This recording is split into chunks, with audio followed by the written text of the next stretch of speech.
بسم اللہ الرحمن الرحیم۔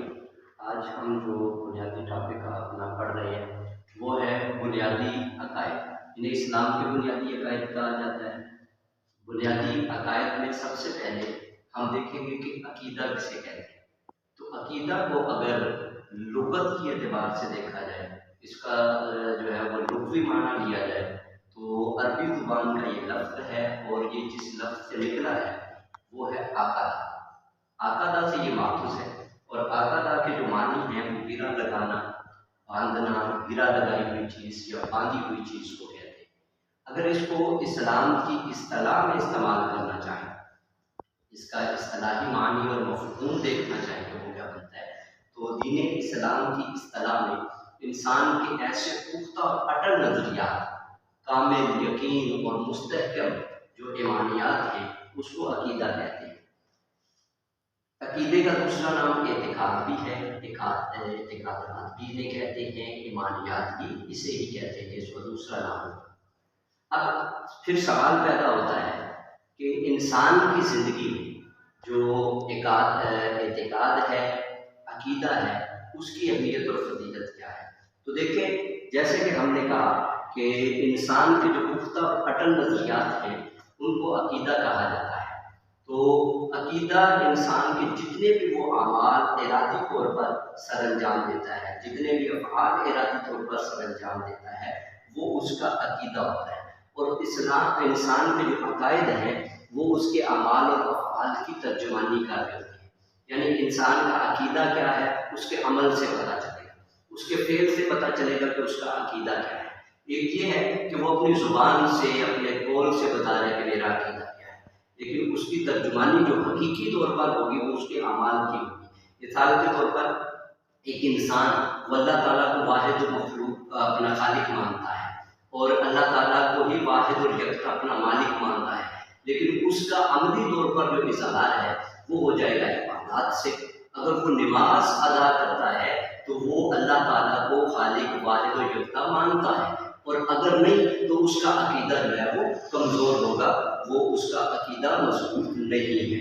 پھر ہم اس عقیدے کی مثال دیتے ہیں کہ عقیدہ جو ہے اس کی مثال کیا ہوگی۔ تو عقیدہ اور کی مثال جو ہے وہ ایک بیج کی مانند ہے۔ جیسے ایک کسان جو ہے وہ ایک بیج زمین کے اندر کاشت کرتا ہے، تو وہ جس چیز کا بیج زمین کے اندر کاشت کرتا ہے اسی طرح کے اس میں سے پودا جو ہے وہ اگر اخذ ہوتا ہے، تو اس کی مثال جو ہے جس طرح کا بیج ہوگا ویسا ہی پودا اگے گا، ویسا ہی آگے جو ہے اس پر پھل اور پھول لگیں گے، اور جو پودا اس بیج میں سے اگلا ہے وہ اس کا عمل ہے۔ اس کی مثال ہم عمل سے دیتے ہیں، تو اس لیے ہم کہتے ہیں کہ عقیدہ اور عمل کا آپس میں کیا تعلق ہے۔ بیج اگر صحت مند ہوگا، عقیدہ صحت مند ہوگا تو عمل بھی صحت مند ہوگا، اچھا ہوگا، صالح عمل ہوگا۔ اگر عقیدہ کمزور ہے تو اس شخص کا جو عمل ہے وہ بھی صالح نہیں ہوگا، اس کا عمل کمزور ہوگا، وہ عملی طور پر کمزور ہوگا۔ تو لہذا انسان کا جو افعال ہے، جو اعمال ہیں، وہ اس کے عقائد کی ترجمانی کرتے ہیں۔ پھر اس کی اصلاح بڑی ضروری ہے۔ جب ہم عقیدے کی اصلاح کر لیں، اپنے عقیدوں کو درست کر لیں، اپنے عقائد کو درست کر لیں، تو پھر ہم ایک صحیح سمت میں چل سکتے ہیں۔ اللہ تعالیٰ نے اس صداقت کو، عالمی صداقت کے پیش نظر اللہ تعالیٰ نے اپنے انبیاء کرام علیہ السلام کو مبعوث فرمایا۔ کم و بیش 1,24,000 انبیاء کرام علیہ السلام کو اللہ تعالیٰ نے مبعوث کیا، اور انہوں نے آ کر جو بنیادی کام کیا انبیاء کرام علیہ السلام نے، وہ یہی کام کیا کہ انہوں نے پہلے سب سے لوگوں کے عقائد کی اصلاح کی۔ کیوں کہ اسلام کا جو بنیادی عقیدہ ہے، اگر ہم اسلام کے بنیادی عقائد میں سے دیکھیں تو اسلام کے 5 عقائد ہیں، جن میں سے ایک عقیدہ توحید ہے، ایک عقیدہ رسالت ہے، ایک عقیدہ ملائکہ ہے، اور نمبر 4 پہ آسمانی کتب کا عقیدہ ہے، اور نمبر 5 پہ آخرت کا عقیدہ ہے۔ اب انبیاء کرام علیہ السلام سب سے پہلے جس عقیدے کی بات کرتے تھے وہ عقیدہ توحید ہے۔ وہ سب سے پہلے توحید کا درس لوگوں کو دیتے، سب سے پہلے تبلیغ یہ کرتے کہ اللہ تعالیٰ ایک ہے، وہی ہمارا خالق ہے، وہی ہمارا مالک ہے، اسی نے ہمیں پیدا کیا ہے، وہ واحد و یکتا ہے۔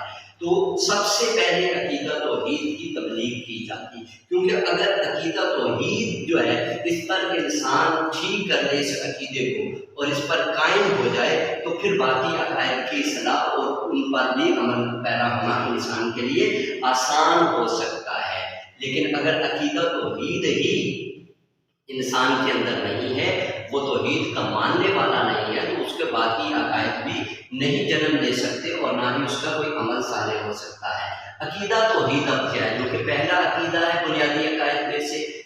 توحید کا جو لفظ ہے یہ عربی زبان کے لفظ وحدہ سے ماخوذ ہے، یہاں سے نکلا ہے، اور اس کا معنی ہے ایک ماننا، ایک جاننا۔ اب اس کے بارے میں ایک معنی یہ بھی آتا ہے لغت کے اندر کہ صرف ایک کو ماننا اور باقی کو چھوڑ دینا، یعنی دل و جان کے ساتھ جس کی پیروی کرنا، جس کو اپنا واحد رب ماننا، تو وہ صرف ایک کو ماننا اور باقی کسی کی پیروی نہ کرنا، اسے توحید کہتے ہیں۔ اب عقیدہ توحید کی قرآن میں بڑی اہمیت بیان کی گئی ہے، اس کی بڑی فضیلت بیان کی گئی ہے۔ مختلف مقامات پر اللہ تعالیٰ نے عقیدہ توحید کا ذکر کیا ہے، لیکن صرف ہم 2 مقامات آج یہاں پر پڑھیں گے، باقی پھر انشاءاللہ ہم نیکسٹ پڑھیں گے۔ پہلا ہے معبود واحد ہونا۔ تو اللہ تعالیٰ نے سورہ صافات کی آیت نمبر 4 ہے، جہاں پر اللہ تعالیٰ نے ارشاد فرمایا اِنَّا إِلَٰهُكُمْ لَوَاحِدٌ، بے شک تم سب کا معبود جو ہے وہ اکیلا ہے۔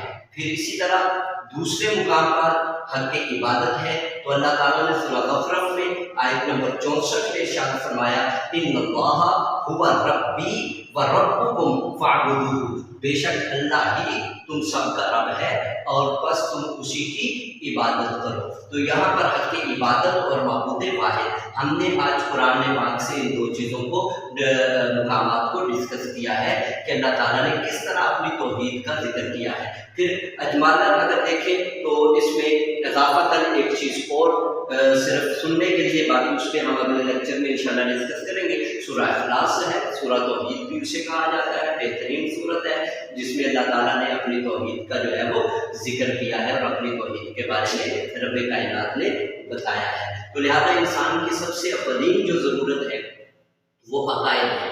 جب تک انسان کے عقائد درست نہیں ہوں گے، جب تک انسان اپنے عقائد کی اصلاح نہیں کرے گا، اس وقت تک انسان جو ہے اس کا عمل بھی درست نہیں ہو سکتا، اس کا کوئی بھی عمل جو ہے وہ صالح نہیں ہو سکتا۔ درست اور صالح اعمال کے لیے ضروری ہے کہ انسان اپنے عقائد جو ہیں وہ ان کو درست کرے اور اپنے عقائد کی بنیاد پر پھر وہ آگے اپنی زندگی کو گزارنے کا ایک راستہ اور متعین کرے، اور پھر ہی وہ اپنی حقیقی منزل تک پہنچ سکتا ہے۔